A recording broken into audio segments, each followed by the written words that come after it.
You can see, yeah, okay. Yeah. The reason why I come here to Beijing University is about the research.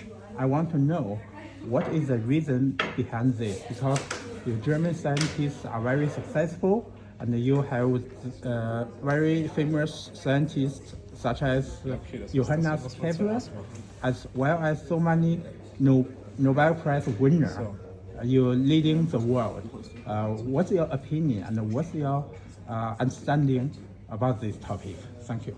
Well, no one really knows for sure exactly why it is, but there are different theories, and the most compelling theory that I've heard so far is that for several hundred years Germany wasn't really united, but split up into smaller kingdoms and municipalities, and most of those cities had their own universities, and everybody wanted to fund science and have scientific achievements, or institutions at least, and well-known scientists.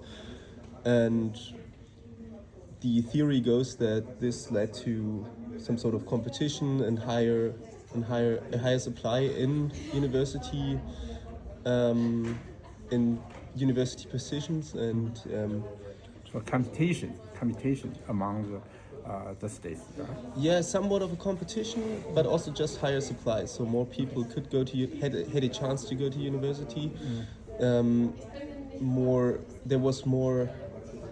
were more aptitude tests being taken, there was a higher interest in recognizing aptitude, and that system lasted for several hundred years, and and according to that theory, that's the main or one of the biggest reasons why Germany brought forth so many renowned scientists, because they just scattered their higher education institutions all over the country, and also had somewhat of a competition between them.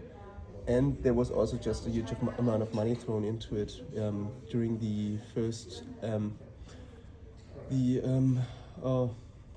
1880 and 19 something. The Emperor of Germany was quite a science nut, and he just liked supporting science, and he poured a lot of money into supporting research and science, and specific science research institutions where he threw a lot of money at them, and that obviously also gives a lot more scientific progress than not throwing money at it. So yeah, and I think it's also somewhat of a cultural thing that his system lasted for several hundred years, which leads to a different culture of university and studying, and a different picture or a certain picture in society where it's somewhat highly regarded, and a lot of people see it as a goal to go to university, and everything influences each other, obviously. But yeah, I think the main reason was was a lot of universities with a lot of supply for university degrees, or at least going to university, for the possibility to go to university, and education chance. yeah, somewhat. Although for most of the time, university was expensive and people had to pay for it, so it was still somewhat restricted to people of rich parents. But it varies through time and space, obviously, how you could go to college or couldn't go to college, depending on how much money you had. But in general, just a high supply and enough resources. Okay. Thank you very much. But come back to the current education. So, what's your education about the daily class? Do you think that your homework is enough or is too much? I would say that it's in general enough. Well, in my degree, you can somewhat choose. You've got some sort of variation. You can vary how much time and effort you put into it. You can scrape by not doing it, by doing the bare minimum, or you could also do more. And so you can somewhat like choose how much you're interested in a certain subject, in a certain exercise, Okay. or how much time you just have in that week or those weeks in your life, and how much effort you can put in. That means you have much bigger freedom to choose what you want to learn, and you can freely manage your time, right? Yeah, absolutely. Okay. Well, I have a very high degree of freedom. In a normal semester, okay. you've got like 2 or 3 appointments of like 1 to freedom, 2 hours yeah. where you have to be there physically at a certain point in time. But everything else in the week is completely up to you how you schedule it. Okay.